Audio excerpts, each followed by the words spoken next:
पिछले दिनों ईरान के एक विश्वविद्यालय में पैंटी और ब्रा पहनकर एक महिला ने हिजाब के खिलाफ कड़ा विरोध किया था। महिला पहले तो कैंपस में ही अंतरंग कपड़ों में घूमती नजर आई, फिर वो सड़कों पर भी चली गई, जहां से उसे गिरफ्तार कर लिया गया। ईरान जो एक मुस्लिम मुल्क है, उसके लिए यह घटना बेहद शर्मिंदा करने वाली थी। यही कारण है कि ईरानी संसद से एक नया कानून पारित हुआ है और इसका उद्देश्य भविष्य में ऐसी दोबारा किसी घटना को रोकना है। इस कानून में ऐसा करने वालों के खिलाफ किस दंड का प्रावधान है, जानेंगे इसे।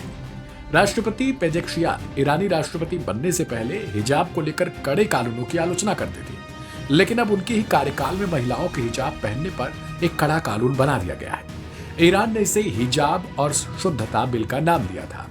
इस कानून की आधारशिला पूर्व राष्ट्रपति रईसी के कार्यकाल के दौरान ही रखी गई थी, क्योंकि ईरान में पहली दफा नहीं है जब हिजाब को लेकर कोई प्रदर्शन हुआ हो। रईसी के कड़े निर्देशों के बाद ईरानी जुडिशरी ने हिजाब और शुद्धता बिल को ड्राफ्ट किया था।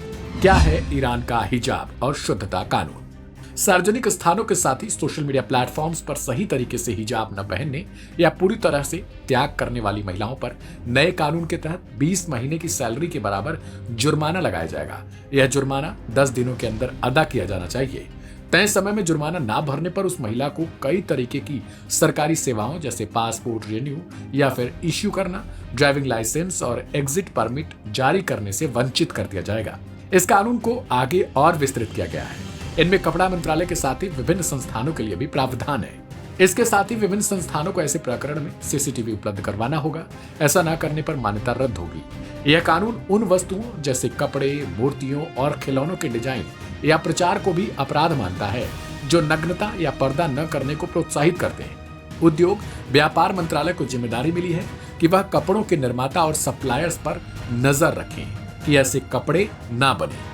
बता दें कि एक ईरानी महिला 2 नवंबर से विश्व के चर्चित अखबारों, टीवी चैनलों से लेकर आम लोगों के बीच चर्चा का विषय बनी रही। सोशल मीडिया पर समर्थन और निंदा की मानो उसके लिए बाढ़ आ गई थी। प्लेटफॉर्म्स पर कई दावे हुए, लेकिन ईरान की ओर से कहा गया था कि उसे इलाज के लिए भर्ती करवाया गया था। अहो दारियाई नाम की यह लड़की अपने इनरवियर में एक पब्लिक प्लेस में घूम रही थी। इसका सीधा अर्थ है कि ईरानी शासन को चुनौती दे रही थी, क्योंकि शरिया कानून पर आधारित ईरानी व्यवस्था में ठीक से हिजाब न पहनने पर जेल हो जाती है। ऐसे में इस कानून के आधार पर इस अहो दारियाई ने सीधी चुनौती दी, जिसके बाद ईरानी प्रशासन ने अब ये कड़ा कदम उठाया है। देखना दिलचस्प होगा कि इसे लेकर विश्व भर से किस तरीके की प्रतिक्रियाएं आती हैं। आपकी अपनी राय इसे लेकर क्या है उसे कमेंट बॉक्स में लिखें। ऐसे ढेर सारी खबरों को देखने के लिए सब्सक्राइब करें लाइव हिंदुस्तान।